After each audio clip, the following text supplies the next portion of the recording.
今晚同大家分析一個資金盤嘅前世今生。話說喺20世紀初咧，就喺美國咧就出咗一個叫做彭氏騙案嘅。彭氏騙案就好簡單嘅啫，總之你係成立咗一個組織，後邊嘅人咧就入嘅錢俾前邊個人出局嚇。咁不斷咁輪迴嘅時候，當資金嘅收入不足以支付前面嗰個人咧，慢慢咧就要爆煲噶啦。咁後期咧又發展到重金，重金點樣嚟嘅咧？其實就話又係你攞一嚿錢嚟，譬如話你攞一嚿錢10000蚊嚟，跟住每個月或者又返還幾多錢俾你。純粹咗一個金錢嘅遊戲，呢個就係比較粗暴嘅一個資金盤遊戲。咁隨住時代進步咧，佢就揾資金盤嘅人就越嚟越有經驗。例如佢會用啲物質嚟去代替嘅。咁例如佢會同你講帶你去參觀一個叫做沉香園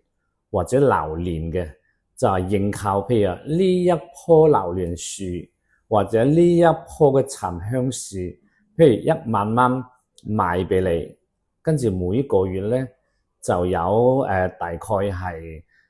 7%啊8%啊，有啲甚至乎去到10%嘅一個回報俾你。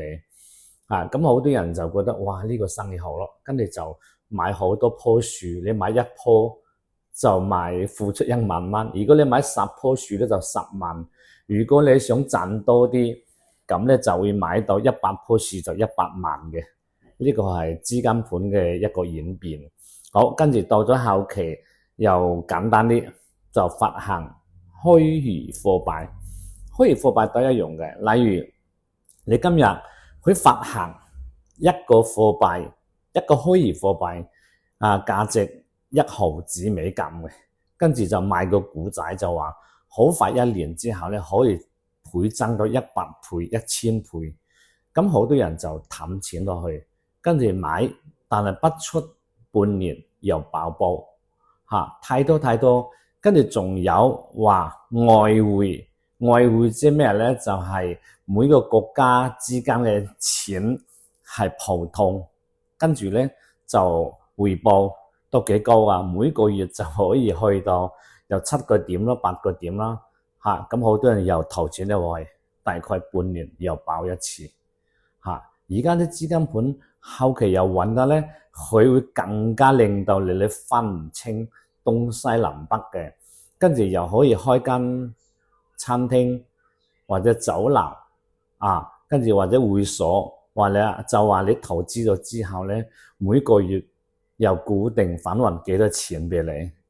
後期又再發展到咩啊？就係原始股啦，跟住話佢呢個生意有幾犀利嘅，跟住咧你投錢入去咧，等間公司上市之後咧，你嘅股份咧又可以去到去到成100倍、1000倍，即係又攞譬如阿里巴巴啦、騰訊呢啲例子嚟，又吸引你投資入去。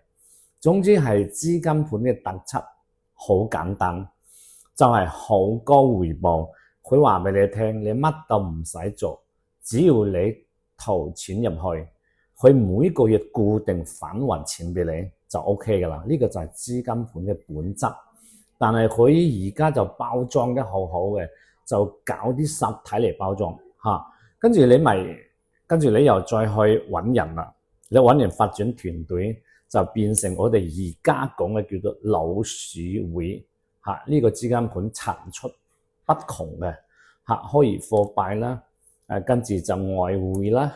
跟住又買一棵沉香樹啦，跟住榴蓮樹啦，總之咧肯定有啲嘢咧一句講晒，你俾咗錢之後，你乜都唔使做就有收入嘅。呢種情況就我話俾你聽，100%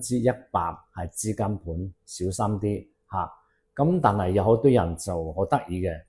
我講咁多你未必信嘅，你一定係要交足學費，傷害到你你先相信。因為我自己當一個過來人就係貪心，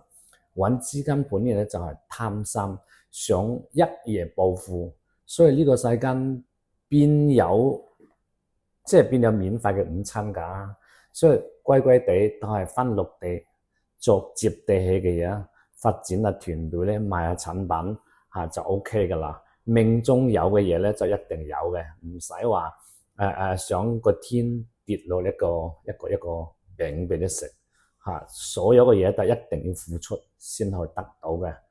今日就同大家分析嘅乜嘢叫做資金盤。當你了解咗資金盤嘅前世今生之後咧，你就唔容易俾人呃到你嘅錢㗎啦